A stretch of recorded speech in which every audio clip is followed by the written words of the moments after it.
Maintenant, on est dans une situation où c'est ce que vous dites qui renforce l'extrémisme. Quand vous dites que l'immigration pose un problème, il faut aussi parler des avantages de l'immigration. Parce que moi, quand je travaille en France, je paye mes impôts ici. Donc les étrangers qui sont là, il y a une partie qui peut travailler et envoyer au pays aider. La majorité paye ses impôts, s'installe dans vos pays, enrichit vos pays. Donc ce sont des citoyens productifs. Après, il faut voir, il y a une minorité qui vient, il y a des morts, certes. Mais je voulais souligner une chose. Le discours que vous avez, il est encore légitime tant que l'Afrique restera muette. Et moi, aujourd'hui, je voulais m'indigner pour le silence de l'Union africaine. Les gens là qui meurent sur les plages, et je mesure mes mots, si c'était des Blancs, la terre entière serait en train de trembler. Ce sont des Noirs et des Arabes. Alors eux, quand ils meurent, ça coûte moins cher. Ici, j'étais venu en 2008 et j'avais dit, l'Union européenne, avec ses flottes de guerre, avec son économie, je vous dis une chose, si on voulait attaquer nos pays ici en Occident, il y aurait des moyens de se défendre. Donc si on voulait sauver les gens dans l'Atlantique, dans la Méditerranée, on le ferait. Parce que les moyens qu'on a mis pour Frontex, on aurait pu les utiliser pour sauver les gens. Mais on attend qu'ils meurent d'abord. C'est à croire que le laisser mourir est même un outil dissuasif. Et je vais vous dire une chose, ça ne dissuade personne. Parce que quelqu'un qui part et qui envisage l'éventualité d'un échec, celui-là peut trouver le péril absurde et donc l'éviter.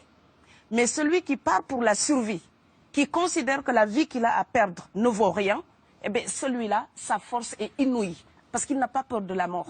C'est exactement pourquoi il faut fermer des frontières complètement. Il faut sauver l'Afrique et sauver l'Europe. Vous ne pourrez pas rester comme des gens. Vous ne resterez pas comme des poissons rouges dans la forteresse européenne. La crise actuelle nous a démontré ça. Au jour d'aujourd'hui, l'Europe ne sera plus jamais épargnée tant qu'il y aura des conflits ailleurs dans le monde. L'Europe ne sera plus jamais opulente tant qu'il y aura des carences ailleurs dans le monde. On est dans une société de la mondialisation où un Indien gagne sa vie à Dakar, un Dakarois gagne sa vie à New York, un Gabonais gagne sa vie à Paris. Que ça vous plaise ou non, c'est irréversible. Alors trouvons une solution collective ou bien déménager d'Europe parce que j'ai l'intention de rester.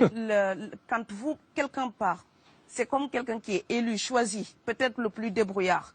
Et il y a tout un clan ou toute une famille qui pose son espoir sur cette personne-là.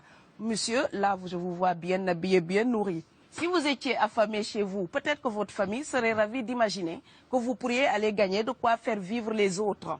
Donc c'est aussi une solidarité qui est en œuvre. On laisse partir quelqu'un, on compte sur lui. Vous allez me laisser terminer. Et Schengen, entre guillemets Schengen, ça me permet d'être invité aux Pays-Bas, monsieur, donner des conférences dans vos universités. Quand ils trouvent que mon cerveau est convenable, là, ils l'utilisent.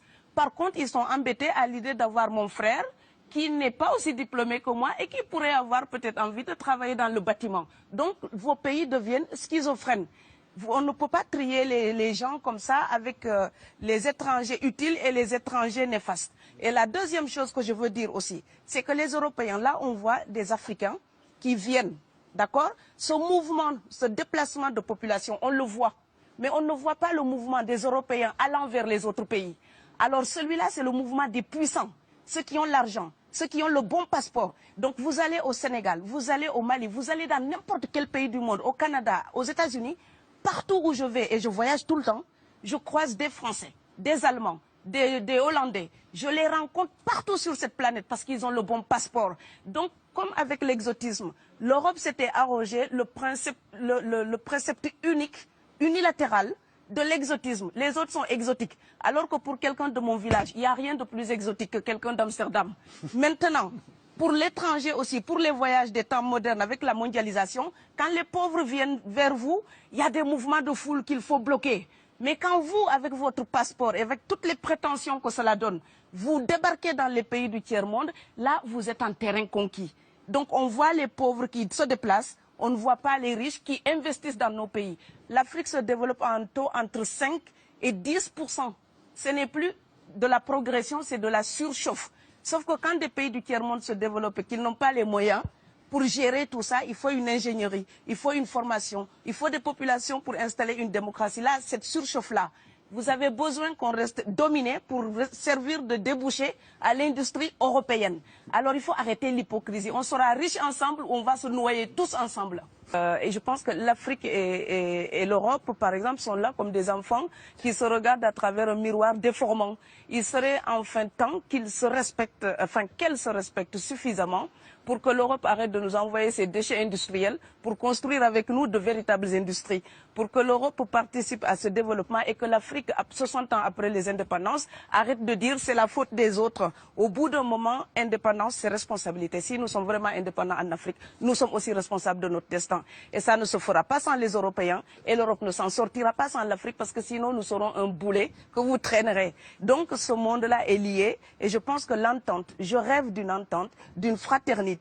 Oui, je sais, ça fait bisounours. Mais il me faut garder cette utopie-là pour garder le courage d'écrire toutes les nuits. Parce que j'ai fait le vent de l'Atlantique il y a bientôt 12 ans.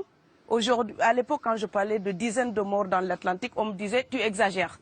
Maintenant qu'on les ramasse par milliers, je suis absolument triste de devoir réaliser tout simplement qu'en tant qu'auteur, je ne fais que répondre à l'injonction de Schiller.